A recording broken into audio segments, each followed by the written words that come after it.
Welcome to the Lion's Den. Let's go. Let's go.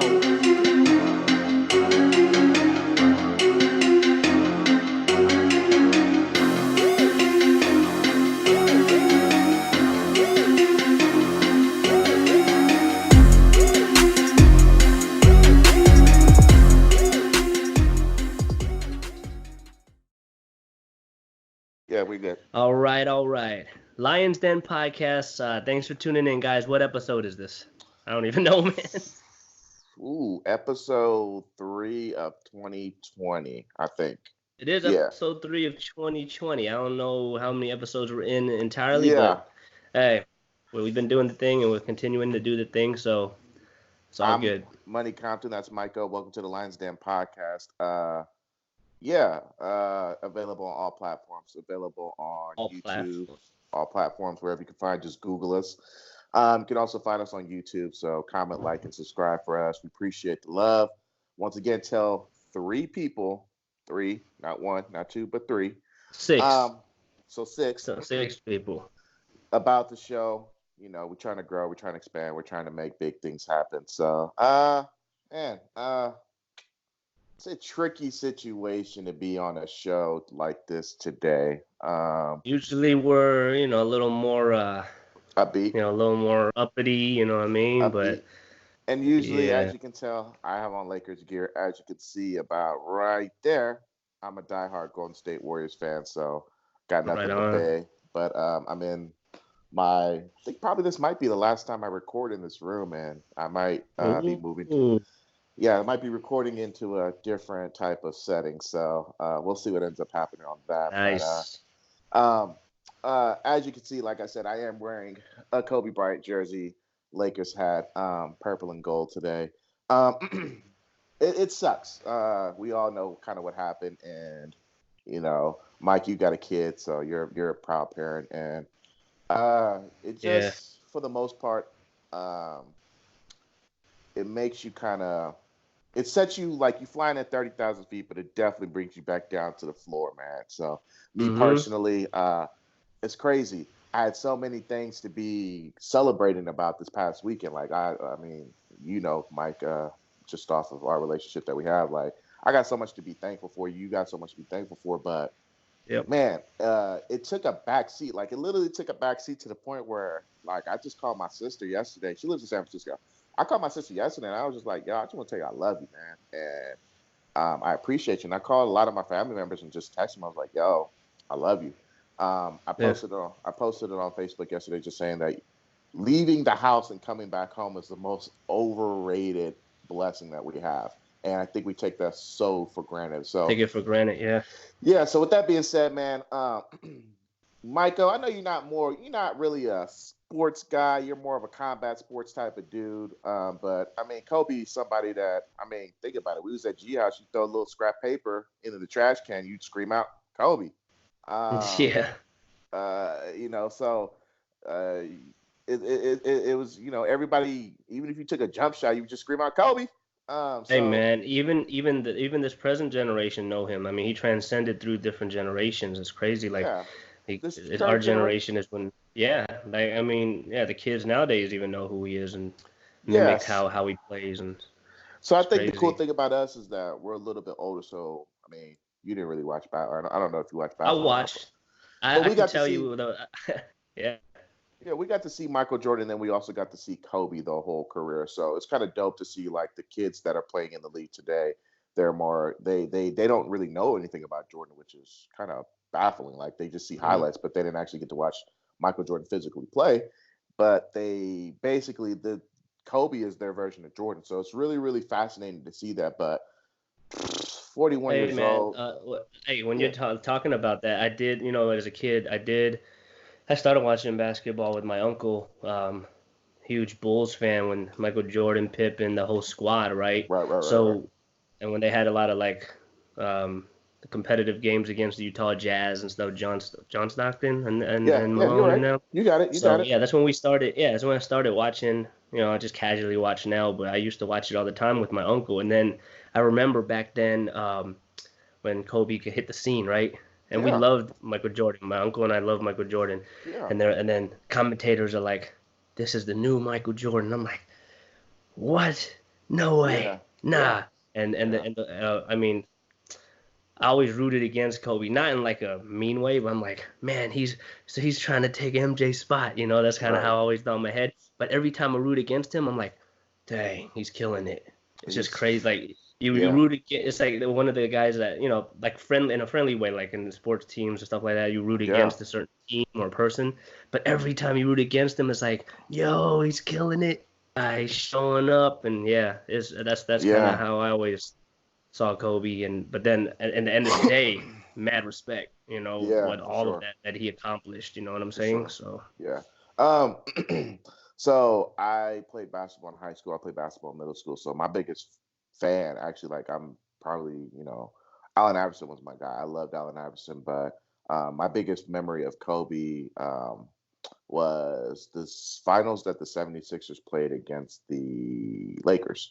And Allen Iverson and Kobe Bryant they went back and forth, and I mean, Allen Iverson was just overmatched. Like, he just didn't have the resources compared to the Lakers with Kobe, Shaq, and all the other players that they had on the team. So, just Allen Iverson's will to not lose, but Kobe Bryant able to just overpower and just overwhelm him and just be able to just match point for point with AI was just something I'll never forget. But I think my number one biggest Kobe memory is, man, like when he first came on the league, like this dude just had all of the gas. Like he had all of the swag that you could think of. Like the dude came from just from Philly, and he went for throwing up 2 air balls, and he still just didn't care. And he just still, I mean, he still was like, I'm that dude. I'm better than what you guys think. And it was like, bro, who is this guy? Like he just shot up 2 air balls in the most biggest game in his life and just just goofed it off. But his swag and his confidence in himself, I think. One thing I did learn from Kobe is that, bro, like you have to keep going on and over and over and over again, and you're gonna mess up that's the whole point of repeating things. Like the outcome is never gonna. It's if you don't keep working on crafting your skill, you're not gonna be able to succeed. And if you don't believe in yourself, if you don't go hard for yourself, ain't nobody else gonna go hard for you like you do. So if you can't go hard for yourself, and you can't go hard in the pain, and you can't believe in yourself and overcome anything that you can do, then you've already given up. And that's the number one thing I'll always remember about Kobe is that his tenacity, his will, his desire, his fire that he had in him, that mana that The Rock talks about. It's something that will never, like, I don't think I could ever imagine anybody else having it. But I that's my number one Kobe memory, is that his desire, his will to just succeed and by any means necessary. Quitters never win. Winners never quit. Exactly. So, and he was the epitome of that saying right there, that he never gave up to the end. And his daughter Gigi and everybody else on that helicopter, just young men and women, man, from kids all the way up to people that the dude was only 9 years older than us, Mike. So it's kind of hard. I know, man. Wrap that in your crazy. mind. He had so much. He has so much more to accomplish. Right. He's just getting started, man. He was just getting started, 41 years old. Like you're at the prime of your life, technically. So, we're not going to go on and on and on, because everyone you've read it all. Your timelines are being flooded.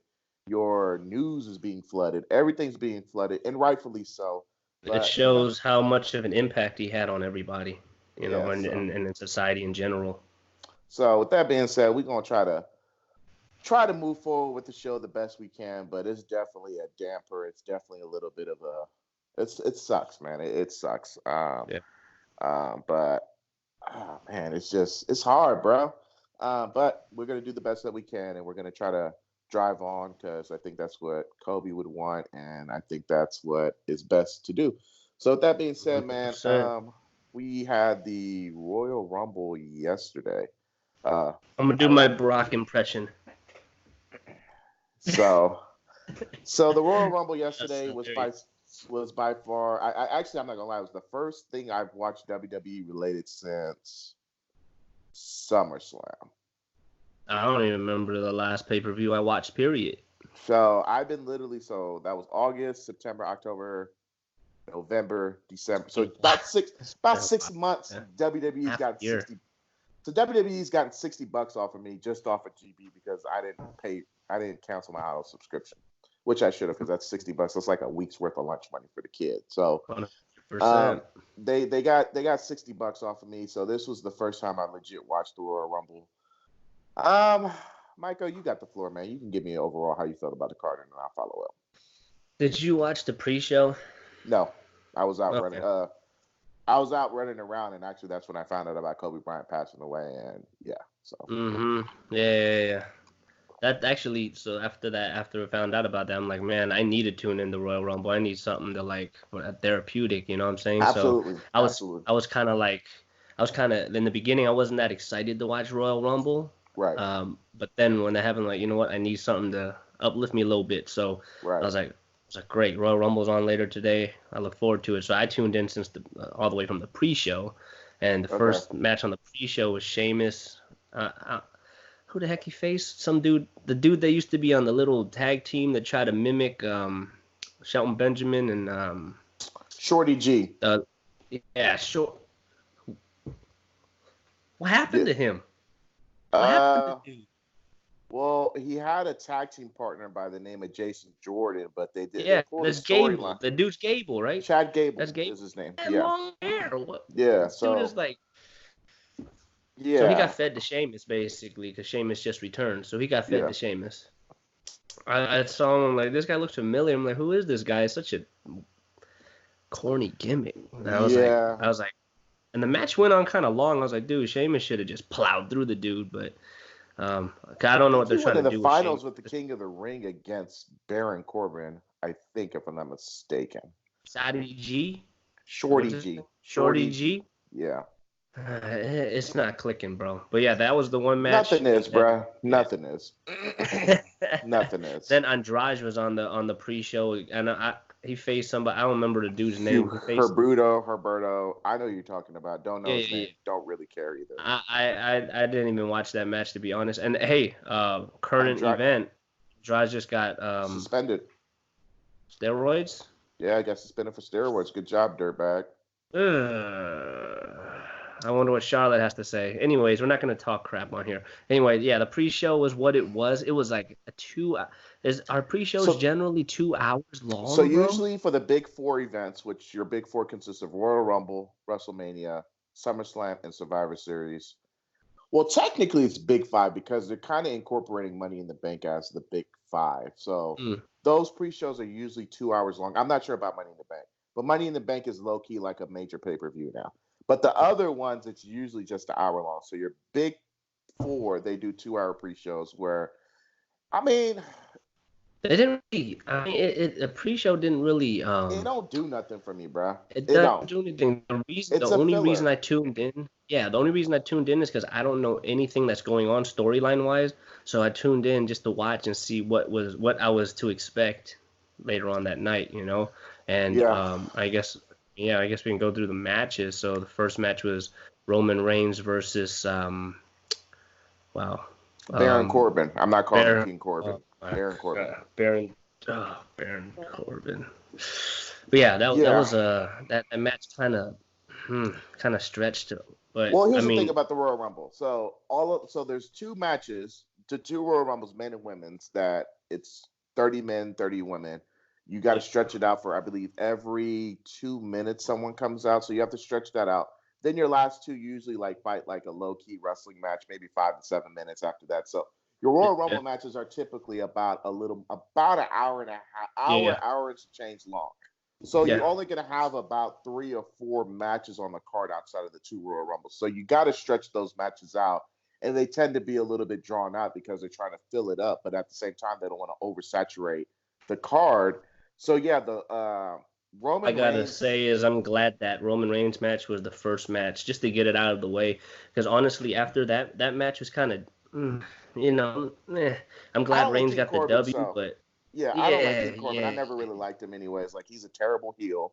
Like nobody likes him. Like that's the thing. He's not somebody like genuinely. It's like, it's one thing if there's a heel that you don't like, but you still want to tune in because you appreciate what he does.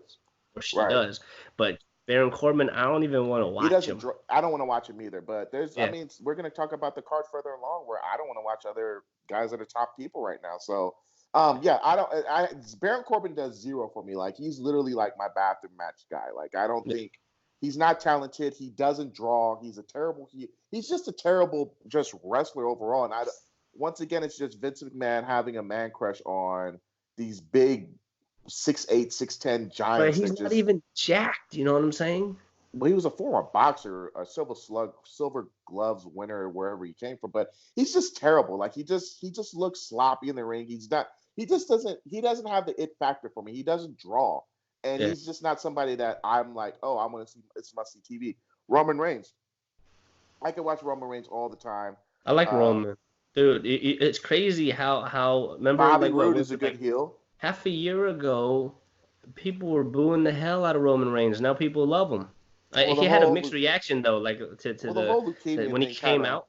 The whole leukemia thing kind of helps things out too. For me personally, I just after a while, Roman Reigns does put the work in ring. His performance in ring is amazing. Like he does a pretty good job. You can tell he puts a lot of effort. So after a while, I'm like, man, this dude can wrestle. So that's kind of why I like him now. And they stopped shoving him down our throats. You know what I'm saying?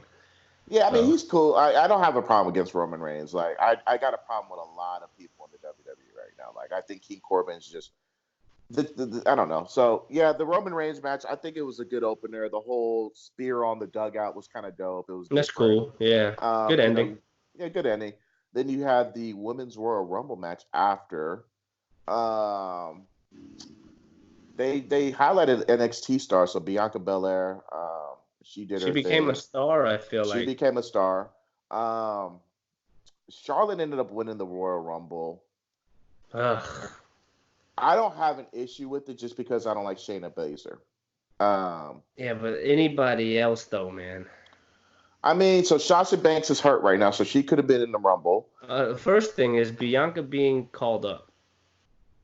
I mean, I think Shayna's going to get called up before Bianca. I'm just saying, like Bianca made a huge impact. So Shayna's a former 2-time women's champion, NXT women's champion. That alone right there is going to make her call up. Not to mention the Survivor Series, she beat Becky Lynch and Charlotte at the was it Becky Lynch and Charlotte? Becky Lynch and Bayley, I believe, in the same night. So that alone is just a resume plethora of things right there that she can come in. She eliminated 5 people off the Royal Rumble, just dominated. So that alone right there is going to bring her over anybody on the NXT roster right now. Do I like Becky or Bianca Belair more than Shayna? I think so. I think she's more talented in the ring. I don't know. Something about Shayna's gimmick, I'm just kind of over the whole MMA Street Fighter joint. You got like 4 of these chicks in the WWE as it is. So I'm kind of like, she just happens to be the best one out of all of them. So I just like Bianca just for the fact that that's her name, right? Bianca. See, I don't follow them. So see, this is a cool thing I haven't watched in a while. So just tuning in, I see all these new faces. I mean, I've seen her wrestle before, but I'm just not familiar with all the names of the faces, you know. So one person that had impact in that Women's Royal Rumble match was Bianca. I was like, man, she's got that it factor, you know, like she's dope. She has that it factor. She's dope, but there's a couple. I mean, she's dope. I like her a lot, but I think her gimmick with that hair and the whipping thing, I don't know, like that. Dude, it was sick, man. Come on, man. What's her skin color? What does that have to do with anything? Whipping people, it just doesn't look good, bro. I'm glad she doesn't do it as much as she used to, but like it's a little. It don't look good, bro. As a PR, like in a PR sensitive culture that we live in, it just doesn't look good. So I'm kind of glad she's kind of gotten away with it, but it doesn't. It's not a good. I didn't even think about that. So yeah, like when I first saw her. I saw her like 2 or 3 years ago, and somebody was telling me like, "Yo, she's dope. She whips people with her hair." And I was like, "Wait, what?" And it was like, "Yeah, she be whipping people with her hair." And I was like, "Get out of here!" And I saw it, and like the fact that it sounded like a whip, it was for me a little bit uncomfortable to watch, and I didn't find it entertaining at all. So I'm just saying, some people like it, some people don't. It's just in a PG PR sensitive culture that we live in now. It ain't cool. So that kind of rubs me the wrong way. But I mean, she's raw. She's got talent. She's a powerhouse. Yeah. She's out here lifting chicks up like it's nothing. Yeah, she's strong. But, she's got the look. She's fast. She's got it. I think she's got it more than Shayna. I really like her more than Shayna, but I like Shayna too, though. I'm not gonna lie, but yeah, I get it. The whole gimmick of her is just. I was telling somebody last night after I watched the card, I was like, it doesn't do for me. Like she's just boring. Like I know last year for NXT Takeover, I was at Mania. I got up and went to the bathroom. Like she's terrible. I don't like her. She to me is almost equivalent to what Baron Corbin is. Like she just doesn't. Way. She just doesn't offer anything to me, bro. She's just she's garbage, man. Like, okay, you're an MMA chick. You beat people up. Like, okay. Sonya Deville did it before you. Like, I'm not impressed. Like, I get it. Your little henchmen are the same exact thing that you are. Like, it's whatever. Cool. Good job. Yay. Like, I'm glad Charlotte won over her, to be honest with you. Like, I'll worst take it. Choice ever. Who else could they have gave it to? Anybody else. Literally. Shayna's still in NXT, so you can't just give it to an NXT winner. Same thing with Bianca. They're not on the main roster, so you know how Vince is. Yeah, but here's the theory. Like, then you think about it, then what's the point of them even being in the Royal Rumble? A surprise element type of thing where they give them the little engine that could is what it is. But Vince. It should be like if you win, you have the opportunity to move up. And then, well, I guess they don't really want to see. They don't want to see like NXT below Raw and SmackDown, probably. But it is theoretically, and Vince has the final say so. And like, to be honest with you, Vince doesn't even watch NXT. So Vince's whole theory is like, if you haven't noticed, anybody that gets called up, it's almost like you don't want to get called up because Vince doesn't care. Like it's a career trap. So that's why I was just like, why would Vince let an NXT superstar go over Charlotte, who's probably by far the best women's wrestler in the planet right now? So it can't. I really, honestly, how you feel about Shayna?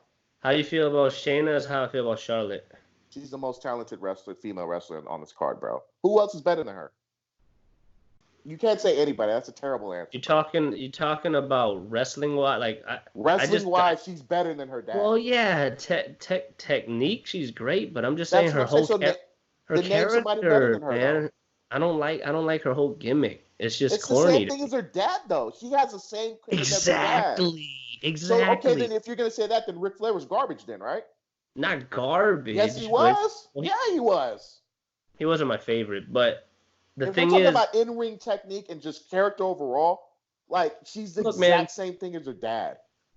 I like Drake as an artist, but if somebody was to come in and sound and look exactly like Drake, I'm not gonna like that. It's not original to me.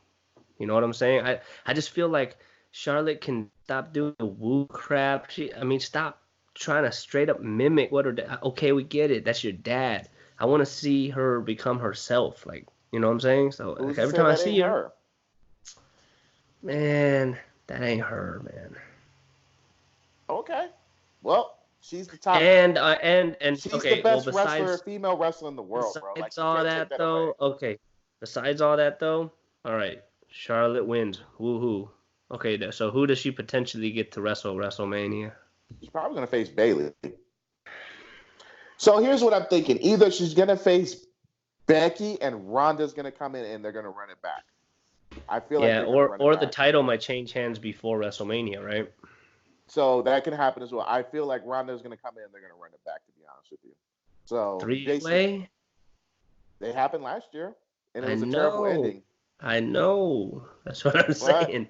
But storyline wise, it makes sense, I guess. They need it. I mean, they need seats in the butts right now, and WrestleMania just doesn't have that buzz this year. Butts in the seats. I get it. Yeah, they need people like so. Obviously, it's going to sell out, but they need a hype factor to have people excited to go to WrestleMania. Right now, it just isn't it. So right now, you just got to get your top drawing superstars. Like Shayna's not going to Shayna. So here's the thing about WrestleMania. WrestleMania is for casual people. It's not for hardcore fans. Yeah. So yes, you're going to have your hardcore fans, but people literally just make WrestleMania their only thing that they do for the year. So it's like the NBA Finals or like World Series, Super Bowl. Yeah, everyone just kind of tunes in. Yeah, exactly. So what do you have to do to make it exciting? You have to get your top drawn superstars. Why do you think Triple H comes out of nowhere all the time? Why do they think they get the these part-timers to stack up the WrestleMania card is because they need as many eyeballs as they possibly can. And in your case, unfortunately, Charlotte is that person who just she sells, bro. She sells, and the fact that they basically pimp her out as Ric Flair's daughter, who's I mean, she can go in the ring. Like, there ain't nothing she can't do in the ring, and it's just the way the nature is. Like, Becky had a cool story last year with the whole underdog thing. I'm trying to think who the year before was Ronda Rousey coming in, breaking into the scene.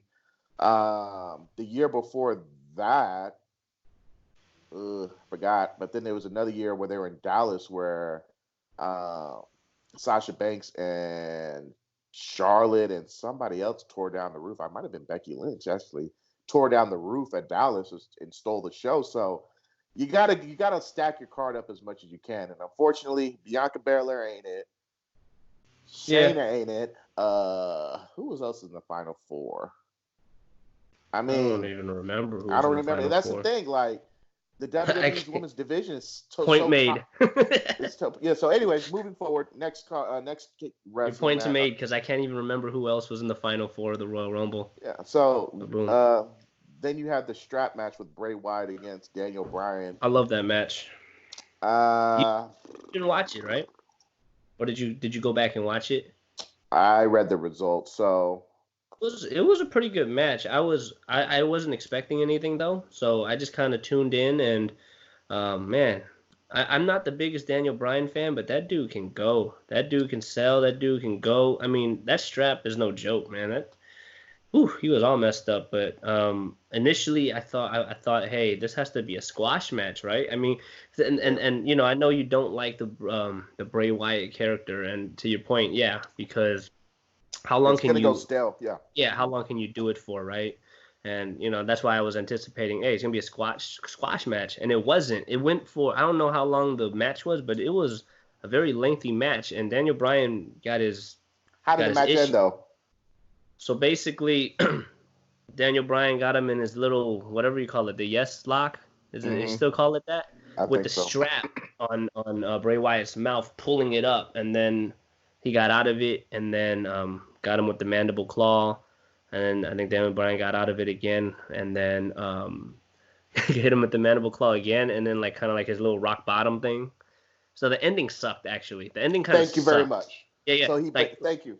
It's like all the scary movies nowadays, right? It's like, ooh, this is kind of cool, right? I'm watching, and then the ending just sucks.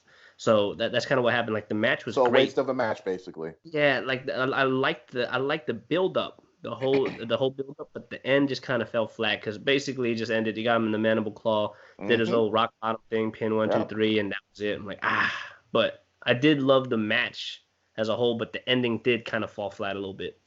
Yeah, that's my thing about Bray Wyatt matches is that you hype him up into the super duper. A guy who just doesn't sell, really.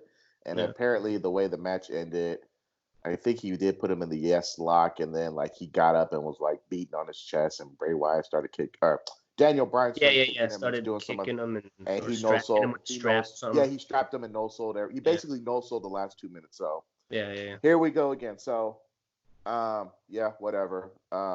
But like you said, Bray Wyatt, that gimmick's going to have to go stale pretty soon. Probably around after. If it's around after Mania, then it's going to go stale pretty soon. So what are they going to do with him after that? Then it's kind of. I don't know. I hope he goes away. To be honest, I've never been I mean, the character itself is pretty dope, but his in-ring work is just. I liked him when he was with the whole cult type of deal. I thought that was the family, the Wyatt family. Wyatt family. I liked that. Yeah, I liked it too. Yeah.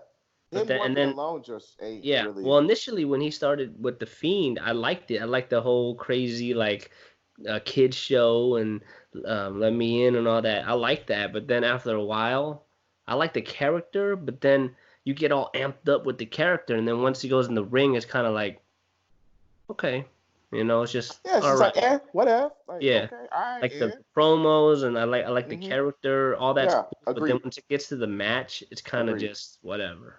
Agreed. 1,000% agreed. So, whatever. Bray Wyatt. I mean, I'm just thinking what made that match great. And honestly, I have to say Daniel Bryan probably made that match great. Daniel Bryan's probably one of the best wrestlers in the world, like from top to bottom. Like he can actually, he's really, really good. Like he would be a great fit in like AEW. Like I feel like his talent's not being utilized well enough. Like he'd be better at AEW or New Japan, to be honest with you. Yeah. Just because of his strong style, wrestling. It's just a little bit better. So they had that. Was it Asuka after that, or Becky, or was there something Becky else? and Asuka, or no, they had Lacey Evans and. Oh, I didn't watch Bayley. that. I watched that. I heard it. I didn't even watch it. I heard it kind of was a little flat. The main thing for me all is of the matches were flat, to be honest with you. Except for the men's Royal Rumble. Except for the men's Royal Rumble.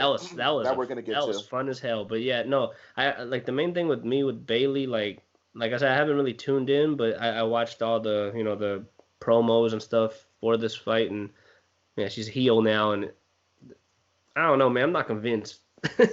I'm not convinced about her heel and her heel character. I don't have a problem with Bayley. Lacey Evans is whatever. I don't know if she's gonna work well as a face.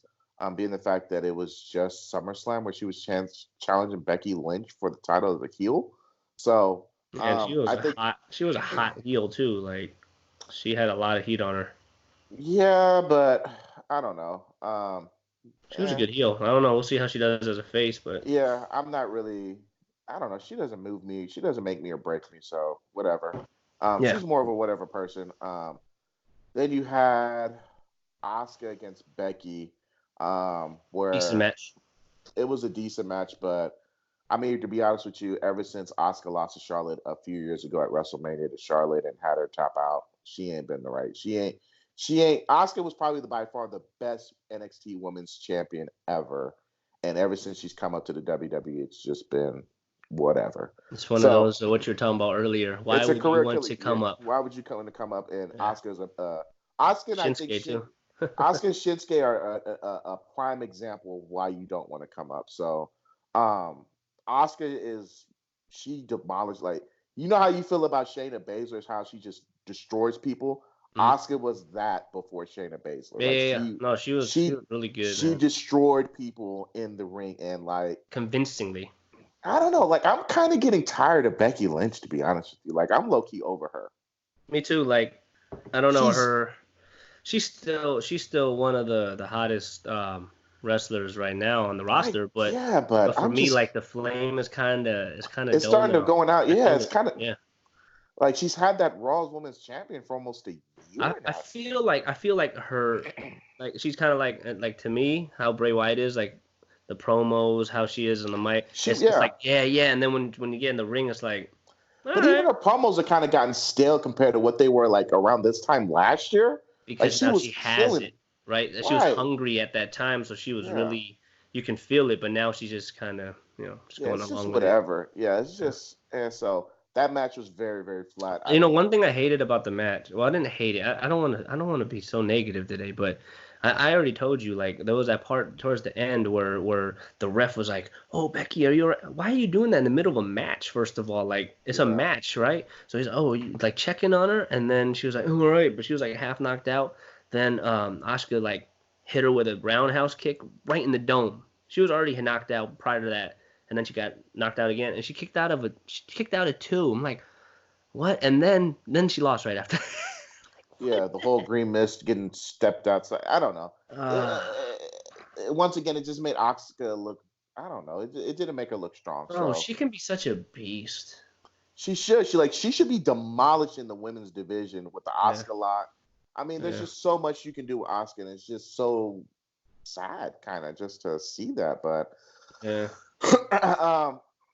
with that being said, so you had those 2 women's matches, and then you had the men's Royal Rumble, which a lot of people didn't like it for some reason. I know, man. I like there's like some people that I follow, like this guy, he does like a wrestling site or whatever. He does like articles and stuff, and he was bagging it like it was not great. I'm like, what are you talking about? It was entertaining, man. I was thoroughly entertained by that match. So there's another guy I follow on YouTube where he kind of said the same thing, but he also said that it saved the card because it was a rather dull and garbage card.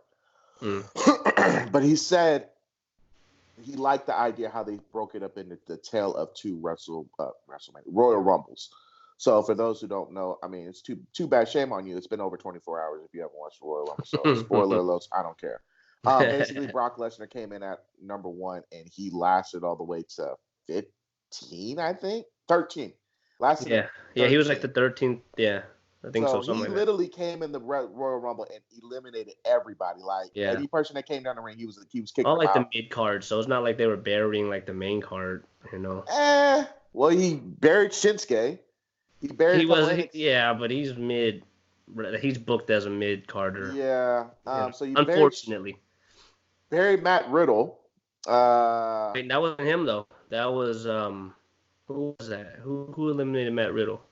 Because Matt Riddle was in there after Brock got eliminated. All right. I think it was Drew. Wasn't it Drew that eliminated him? I don't know. So that Riddle was terrible. Man, he had to get a little more minutes in. Man. But, Matt Riddle got played. But no, the cool. I mean, it's not cool, but Brock was eliminating fools like left and right. So I thought I was actually kind of hoping, just based off of what we said a few weeks ago on our podcast, we were actually kind of hoping that he did that for 29 people. And we actually me and you were like, we were texting the whole match. We were like, yo, it's about to go down, like it's about to happen. And sure as crap, Ricochet comes out, he gets demolished, but he doesn't get eliminated. Drew McIntyre comes out and like they go toe to toe, and I guess Ricochet pays back Brock Lesnar for a low blow and just it's like one that he gave delivered. So he basically low blows him, and Drew McIntyre is able to eliminate Brock Lesnar. And next thing you know Brock Lesnar's been eliminated after he's literally demolished everyone for about 20, 25 minutes. I'm going to say this. I was actually really impressed with Brock Lesnar because I've always been like, he's super duper lazy in the ring, but he actually like busted out a couple of moves where he jumped on top of not Xavier Woods.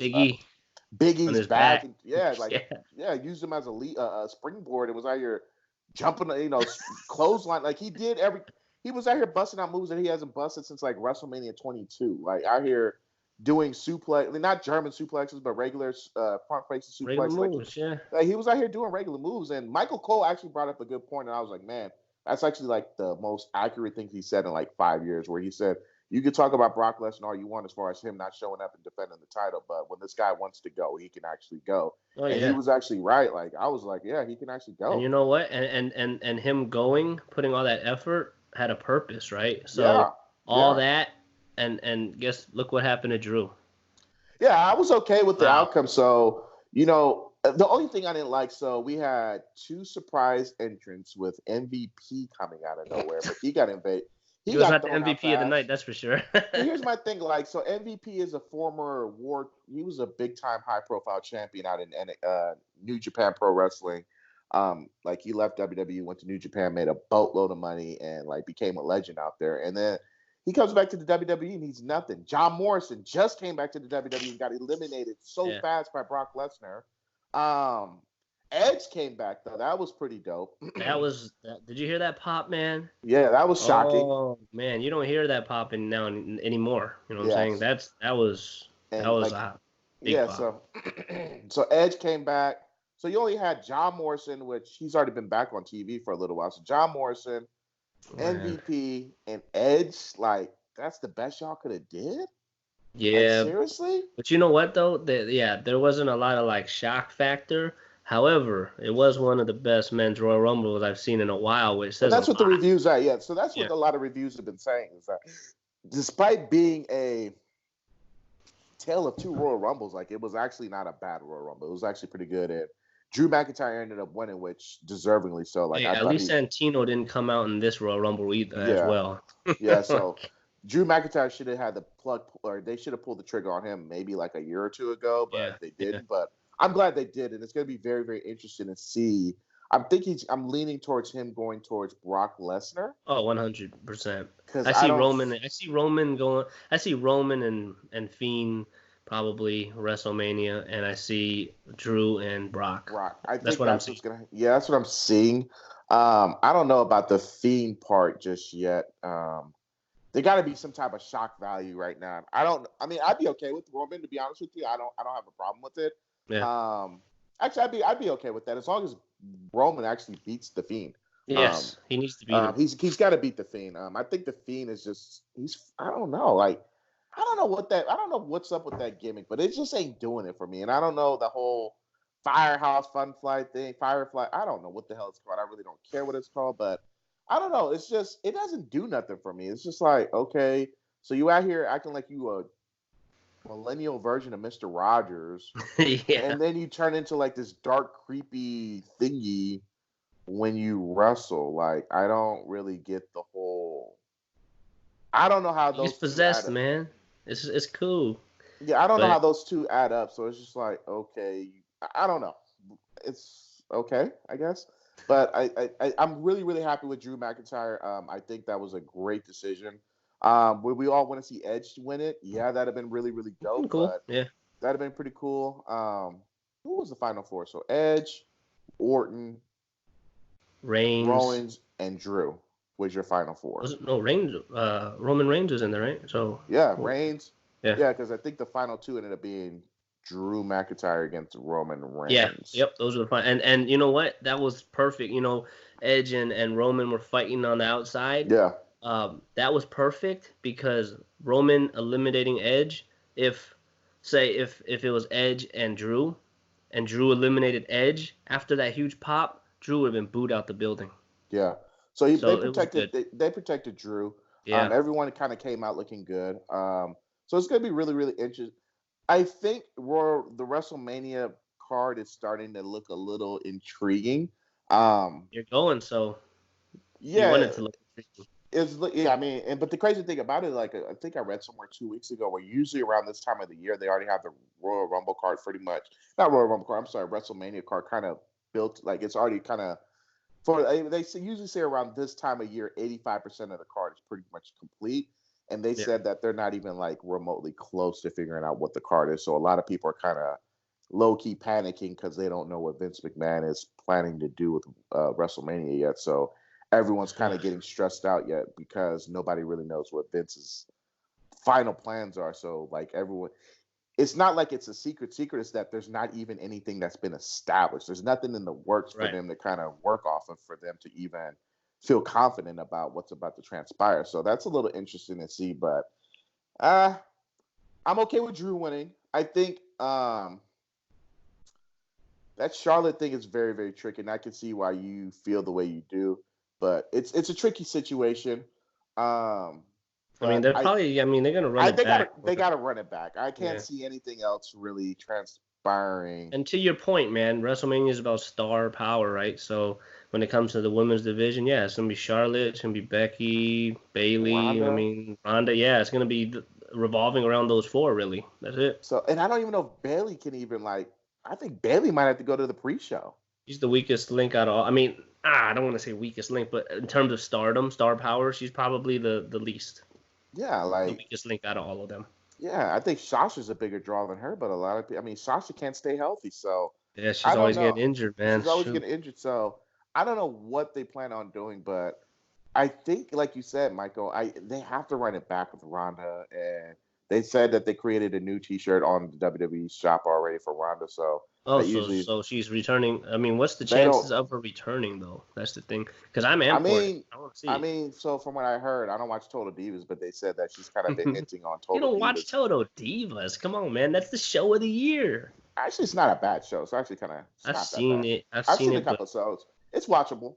It's watchable. Yeah. It's watchable. It's like, if I rather watch that, what would I have to watch? I'd rather watch that than SmackDown on Friday. I think so, bro. Yeah, I think so. I think I 100% agree with you. I would watch that over SmackDown. So if you gave me a chance of Total Divas and SmackDown, yeah. Like, I just think SmackDown on a Friday night is just a terrible night, bro. Like, you're a parent, like, you're probably doing something else than, oh, we're going to watch SmackDown tonight. Like, I'm pretty sure when you hitting your boys up, like, hey, man, what you doing tonight? Oh, man, I can't wait for SmackDown to come on a Friday. Nah, bro. Like, no. So I think SmackDown on a Friday night is just a terrible night. Like, even when it was on SmackDown on Friday nights a long time ago, like, I made it a known fact that I was just not going to. There's no way, like, unless I'm sick in bed, there's no way I'm watching SmackDown on a Friday night, bro. No way. Yeah. No way, Jose. No pun intended. But just, no, like, I'd rather watch a movie. No way, Jose. He wasn't That's there. He wasn't there. Like, there's just so many other things that you can do on a Friday night, and WWE SmackDown on Fox is not one. Like, you got NBA on, you can do Netflix. There's some type usually of movie do movie nights on Friday. Movie night. That's what I'm saying. Like, or I do date. You know, I might go out on a date, or like, I'm not staying home from 8 to 10 on a Friday after I had to work my ass off from Monday through Thursday or Monday through Friday, busting my butt all day long. So you're like, oh, bruh, I can't wait to watch me some SmackDown now. Oh, like, no, like, ill. I honestly think Sunday night might be the best night for them. That wouldn't be a bad idea. Because you got to think you're already like low key preparing for work Sunday 8:00, and then if Fox wants to be grimy, they could try to pull some viewers away from Sunday Night Football and see what they can do that. I mean, they already go up against Monday Night Football, so what's unless the a pay-per-view is on that day though. That's the only thing. I forgot about that. They should just move the pay-per-views to Saturday. Well, then they got the NXTs on Saturday though. You can move NXT to Friday. Yeah. You can move NXT to Friday. Yeah. You can move NXT to Friday. See, that's the thing. I would tune in for a Friday night NXT pay-per-view. I'm not going to tune in for a Friday night SmackDown weekly show, you know? So, last year for WrestleMania weekend, they actually moved NXT TakeOver to Friday night. Yeah. And they conceded, and they put the Hall of Fame Saturday night because they basically gave New Japan and Ring of Honor Saturday night because the year before, I guess, they had it on both nights, and like it kind of screwed up the next New Orleans NXT TakeOver numbers a little bit because so many people were kind of split and they went to both events or they went to one or the other. Right. And so what they did is they just kind of moved everything to the left and made NXT TakeOver Friday night, and it was pretty dope. Like, so I think that, like you said, I think moving SmackDown or moving the pay-per-views to Saturday would make more sense. Because think about it, man. You can actually have fight parties, kind of like what you do with UFCs and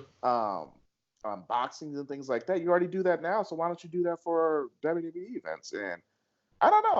I think it makes more sense. And then, like, on top of that, if you really want to get grimy, you can actually put a WWE Royal Rumble against like a UFC 246 and draw viewers away from MMA or vice versa. Like, yeah. And then on top of that, it's cheaper than pay-per-view. It is cheaper. Like, there's a lot of selling points. There's a lot of selling points that you can do. And I'm not a freaking I'm not part of the marketing team. I'm pretty sure there's some type of analytics that shows why they're doing it on Fridays. But I mean, as far as a consumer, you know, you come from a big city like San Francisco, New York, and stuff like that. Ain't nobody staying in on no Friday night, man. I wonder if they're targeting all the other states. I don't know. They have to be, bro. Like, they have. Well, I know the target and kids, right? Well, a target age demographic that they're going from 18 to 48, but I don't know any 18 to 48 years old that are just chilling at the house on a Friday, man. And if they are, they're not watching SmackDown. That's true. I don't know. I don't know. And like their ratings have been dropping like week by week, so and it ain't been helping. So I don't know, man. I don't know.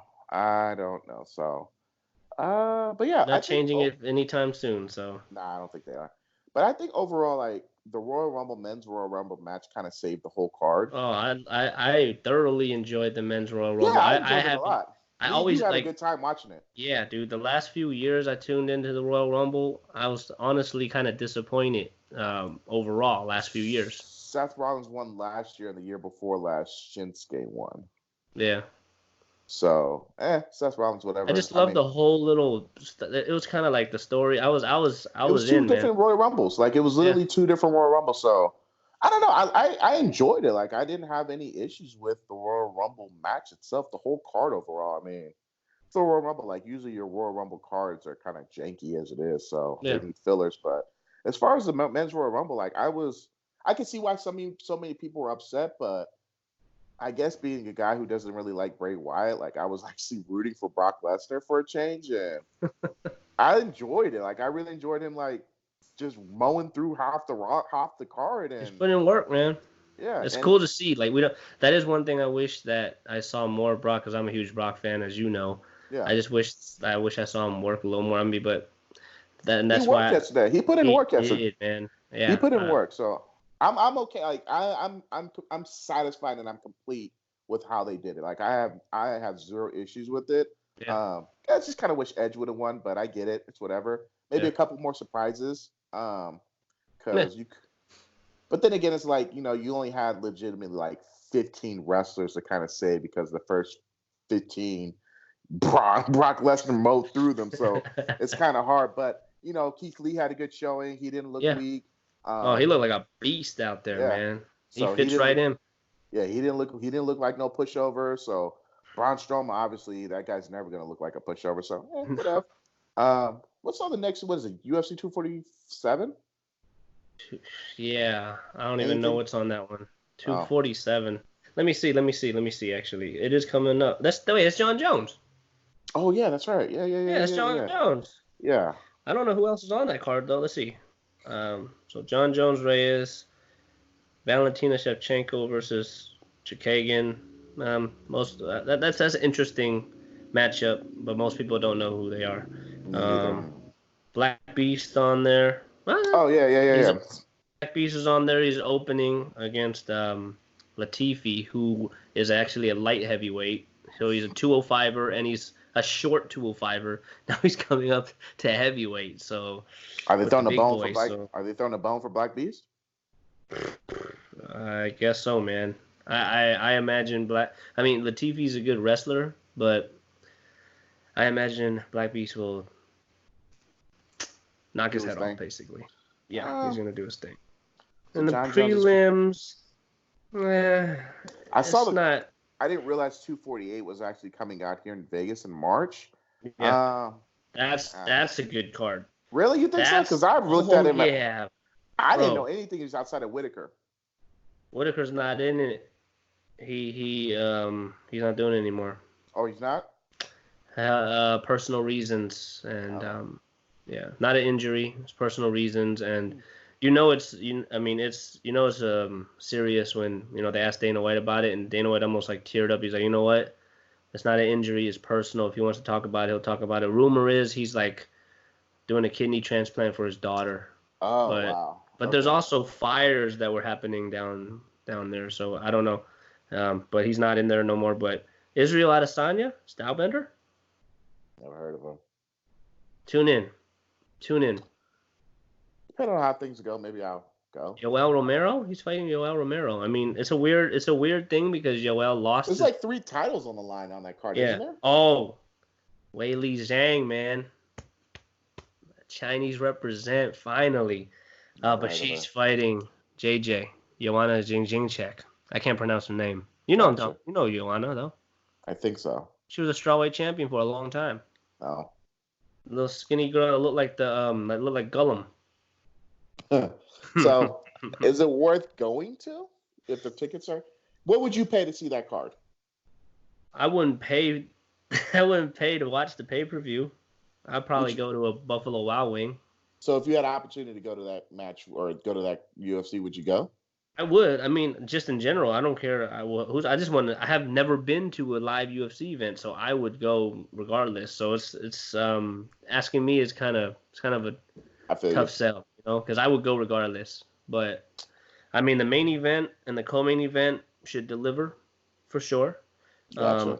I don't really, and this is from someone who watches UFC a lot. I don't really know a lot of the people in the prelim. Oh, there's the Brazilian cowboy. He's on there. Derek Brunson. Oh. Yeah. I mean, it's okay. It's not bad. It's not gonna blow your socks off or whatever the term, whatever that's. Oh, but 249, Khabib and Ferg, but that's in New York. Yeah, I'm not going. Dude, that's the card. Oh yeah, that's the card. Yeah, that's a good card. But yeah, hey.